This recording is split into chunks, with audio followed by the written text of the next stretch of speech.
یہاں ایک بڑا شدید اعتراض، اس کی بھی تھوڑی سی تفصیل آپ کے سامنے کرنا چاہتا ہوں۔ اور ایک دور وہ بھی آیا کہ ممبروں پہ بیٹھ کے مولا علی کو گالیاں دی جاتی تھی۔ یہ تاریخ میں یہ دور بھی آیا، آپ پڑھیں تاریخ، بنو امیہ کا ایسا دور بھی دنیا نے دیکھا ہے۔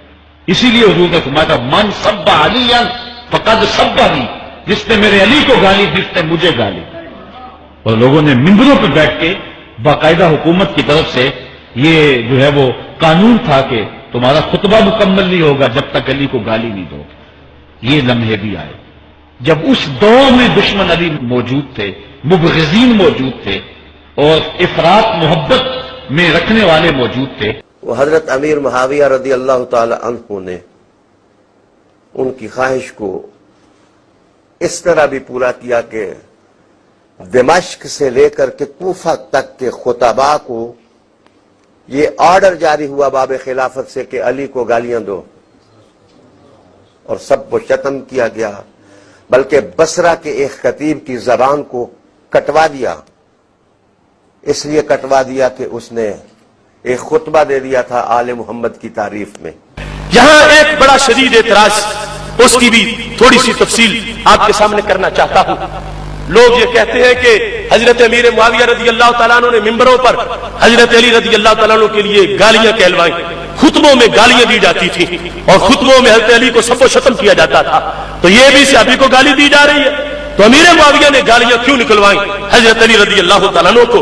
اس سلسلہ میں میں جو تمہارے سامنے تفصیل کے ساتھ اس بات کا بیان کرنا چاہتا ہوں، اور یہ بات بڑی نوٹ کر کے رکھیں کہ یہ جس سند میں یہ بات موجود ہے، ابن سعد نے اس کو اخبارنا علی بن محمد عن لوط بن یحییٰ، یہ سند ہے جس میں آگے یہ بات آتی ہے کہ ممبروں پر گالیاں دی جاتی تھی حضرت علی رضی اللہ تعالیٰ عنہ کو۔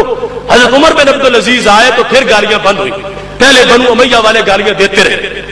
اس کو وہ لوگ اٹھا پھرتے ہیں حضرت علی رضی اللہ تعالیٰ عنہ کی محبت کی آڑ میں حضرت امیر معاویہ کا بغض پھیلانے کے لیے کہ دیکھو امیر معاویہ تو گالیاں نکلواتے رہے۔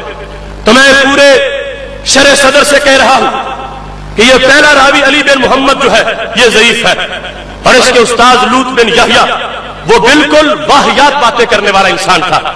امام یحییٰ بن معین نے ان کے بارے میں لکھا لیس بے ثقہ، کہ وہ ثقہ نہیں ہے۔ ابو حاتم نے کہا وہ متروک الحدیث ہے، اس کی حدیث قبول کرنا جائز ہی نہیں۔ ابو حاتم بھی فن حدیث کے امام کا نام ہے، اور یحییٰ بن معین بھی فن حدیث کے امام کا نام ہے، جن کے ضعیف کو ضعیف سمجھا جاتا ہے اور جن کے صحیح کو صحیح سمجھا جاتا ہے۔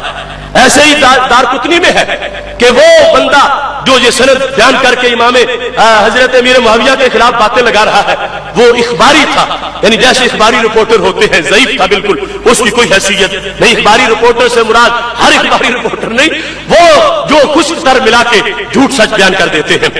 اس کے ساتھ ساتھ میزان الکبریٰ میں یہ ہے لا یوسع کو بھی کہ اس کی بات کا کوئی اعتبار ہی نہیں۔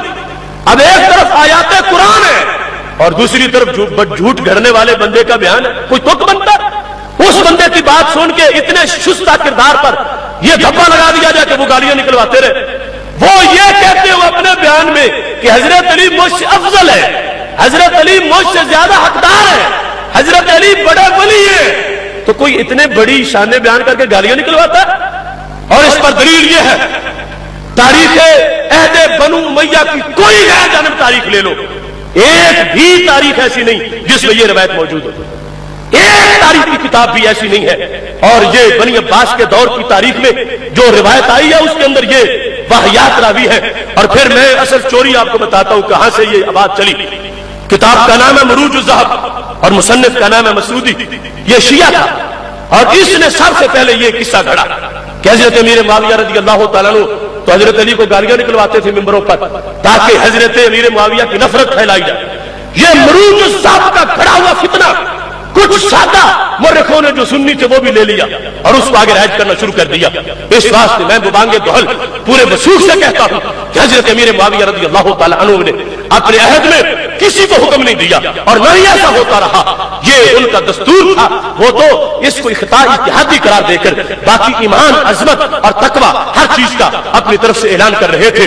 اس واسطے کسی کو یہ اجازت نہیں ہے تو اس گندی، خشک اور غیر معتبر تاریخ کو جو شیعہ کے چرنوں سے حاصل کی گئی ہے اسے پیش کر کے اللہ کے محبوب علیہ السلام کے صحابی کی عزت جو ہے اس کو زمین بوس کرنے کی کوشش کرے، ہرگز یہ کسی کے لیے جائز نہیں۔